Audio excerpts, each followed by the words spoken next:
Bonjour et merci et surtout bravo. Bravo à vous de prendre cette belle initiative dans ce lieu que vous faites vivre de manière si intelligente, si belle, si rare. Et donc, vous m'avez très gentiment envoyé un petit mot il y a quelques, je ne sais plus très bien, quelques semaines. Et je ne suis pas du tout un homme de colloque, je suis plutôt un homme d'action, disons, ce qui ne m'interdit pas de réfléchir un peu de temps à autre. Et j'ai été très touché par votre mot, celui de votre collègue, et surtout, j'ai apprécié que des gens de théâtre, notamment, se réunissent pour réfléchir, eux, et dire leurs sentiments et leurs idées, et leurs projets pour le futur. Donc je trouve un peu prisonnier de, si j'ose dire, de l'émotion que j'ai ressentie en recevant votre petit mot. J'ai rien préparé, je ne sais pas ce que vous attendez de moi, je serai en tout cas bref. Disons que, bon, alors je vous laisse discuter des questions que vous avez déjà évoquées, les questions sanitaires, l'ouverture des lieux, les conditions, etc. Euh, J'aurais préféré répondre à des questions parce que je n'aime pas faire un discours comme ça, ex cathedra, à partir de rien. Simplement, ce que j'aurais envie de dire, c'est que nous sommes pris à la gorge, vous êtes pris à la gorge par l'actualité, par la souffrance, par l'interdit ou l'interdiction d'accomplir pleinement ce métier que vous aimez. Et alors, votre désir, c'est le mien aussi d'ailleurs, parce que je préside une institution culturelle. Ce n'est pas un théâtre, c'est une institution culturelle, là c'est du monde arabe. Et nous avons le sentiment d'être enfermés dans une sorte de bunker, si j'ose dire. Et nous voudrions entr'ouvrir les portes, nous voudrions à nouveau accueillir des visiteurs.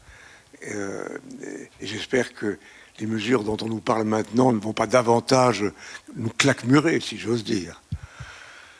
Mais malgré la contrainte du temps, la contrainte de l'événement, la contrainte de l'actualité, je crois vraiment qu'il est important que vous, nous portions vers le futur. Euh, cette crise finira par cesser. Et je crois que c'est mon tempérament, c'est ma manière de voir la vie et les choses. Partir des obstacles pour construire des tremplins. Partir de la difficulté pour imaginer un futur. Et je crois que c'est aussi le cas des gens de théâtre qui sont confrontés sans cesse à des questions matérielles, humaines, psychologiques. C'est une manière pour eux non pas de se décourager, mais au contraire de prendre le taureau par les cornes et surtout d'inventer des pistes nouvelles. Et c'est la raison pour laquelle, déjà l'an dernier, alors je ne pensais pas que ça durerait aussi longtemps, j'avais suggéré que l'on saisisse par les cheveux, si j'ose dire, cette crise pour essayer d'imaginer une nouvelle donne. J'avais fait observer que c'était politique, ce n'était pas sanitaire, que les moments de révolution culturelle, entre guillemets, ou de transformation de la politique des arts ont souvent coïncidé avec des changements politiques ou sociétaux ou humains. 1936, le Front populaire. Et à ce moment-là, Jean Zay et d'autres responsables du gouvernement inventent des éléments très forts d'une politique des arts et de l'éducation populaire. 1936. Bon, la libération, les années 46-47, c'est un moment aussi très fort de liberté, d'émancipation. Et à ce moment-là, c'est pas le gouvernement directement, c'est une dame, merveilleuse dame, petite dame, mais grande par l'esprit, qui s'appelait Jeanne Laurent. Elle était sous-directrice des Beaux-Arts à la sous-directrice à la direction des Beaux-Arts, pardon, au ministère de l'Éducation nationale. En ce temps-là, les questions du théâtre et de l'art relevaient de ce ministère. Et cette dame intelligente, brillante, vivante, combative, c'est elle qui a imaginé les premiers centres dramatiques nationaux à Strasbourg, à Saint-Étienne, ici ou là. Elle partait de la réalité, c'est-à-dire des personnes qui eux-mêmes étaient les pionniers de la décentralisation, comme on disait. C'était par exemple Jean Dasté à Saint-Étienne.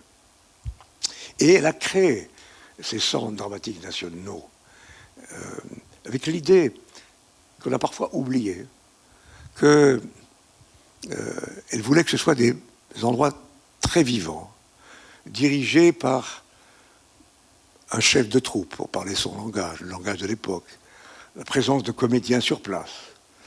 Elle se méfiait des superstructures et des organisations complexes. D'ailleurs, elle était très réservée à l'égard de la future politique des maisons de la culture, redoutant qu'elle ne se bureaucratise trop. Donc voilà un moment fort.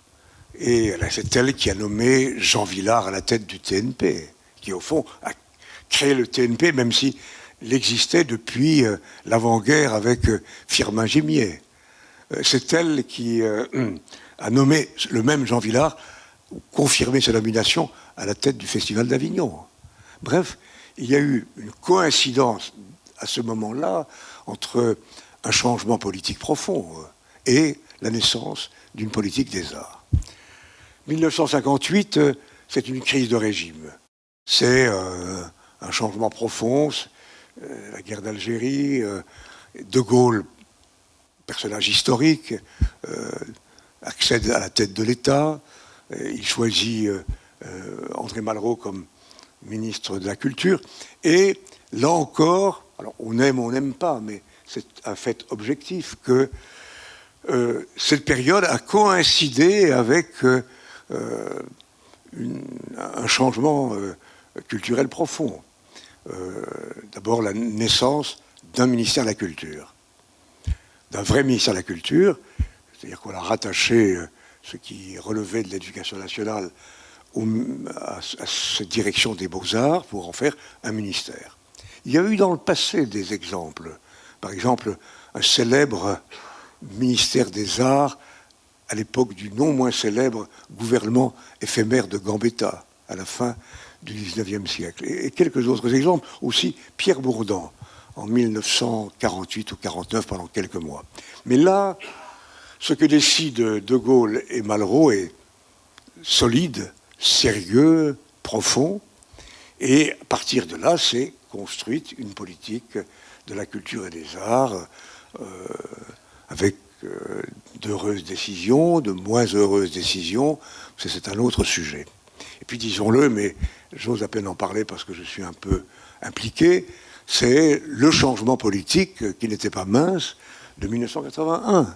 On passe d'une époque à une autre, on passe d'un système à un autre, et la volonté qui était celle du président François Mitterrand, et la mienne, je l'accompagnais déjà depuis 2 ou 3 ans, était bon, de faire de la culture et des arts un axe central, je dis bien central, de la politique du pays. Alors je ne vais pas vous raconter ce que nous avons fait, bien ou mal, sauf si des questions m'étaient posées, mais je ne suis pas le principal intervenant. Et ce que je veux dire, c'est que nous étions vraiment, et je le suis encore d'ailleurs, habités par ce sentiment qu'une politique des arts, ce n'est pas seulement une addition de mesures ici ou là. C'est une conception de la vie, de la société, des rapports entre les gens. C'était peut-être un peu prétentieux, mais je crois que non. Notre volonté s'inscrivait dans un projet de civilisation, dans un projet... Alors, ce n'était pas seulement d'ailleurs le ministère de la Culture, c'était des droits nouveaux pour les travailleurs, c'était l'abolition de la peine de mort, c'était la nationalisation d'entreprises stratégiques, c'était les avancées des libertés, la liberté audiovisuelle, la création des radios-livres, les libertés, l'abolition du délit d'homosexualité, etc., etc.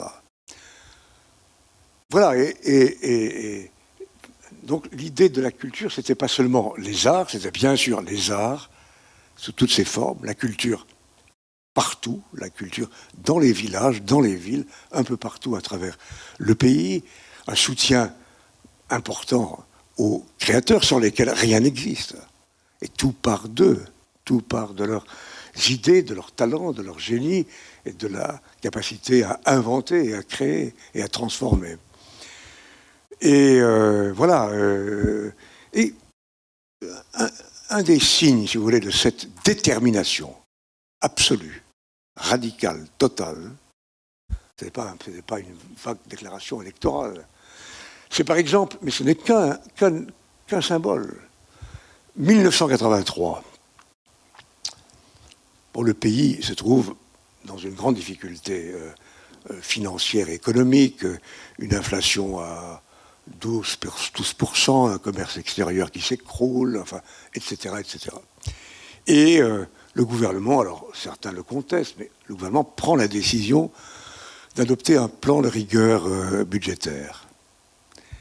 Eh bien, le président de la République et le gouvernement prennent une décision symbolique et forte.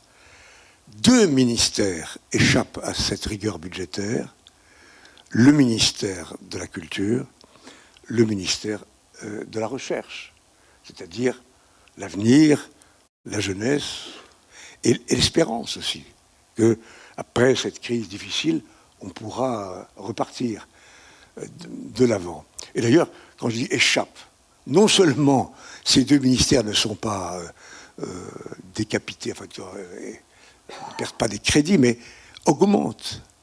Alors c'est de l'argent, mais c'est au-delà de l'argent, c'est l'expression d'une détermination, d'une volonté, d'un engagement fort. Et je connaîtrai la même situation en 1992. Un chômage de masse s'abat sur l'Europe, partout, en France comme ailleurs. Et là encore, des mesures doivent être prises. Et, je dois dire, j'obtiens à ce moment-là le meilleur budget de l'éducation nationale, puisque je cumule les 2 fonctions, et le meilleur budget du ministère de la Culture. Et c'est à ce moment-là que nous atteignons pleinement le 1% de la culture. Donc, en grande période de difficultés économiques. Bien, je suis trop long sans doute, excusez-moi, seulement pour dire, vous souffrez, nous souffrons, beaucoup de gens meurent, beaucoup de gens connaissent des situations matérielles effroyables, tous ceux qui sont sans travail, sans emploi, les précaires, dans le milieu de l'art, du spectacle, mais dans tous les domaines de la vie.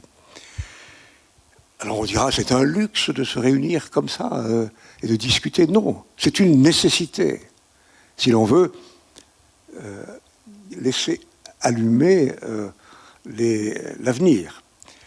Et je vous dis que malgré cette crise, ou à cause de cette crise que nous vivons collectivement, il faut absolument, bien sûr, faire face à l'urgence.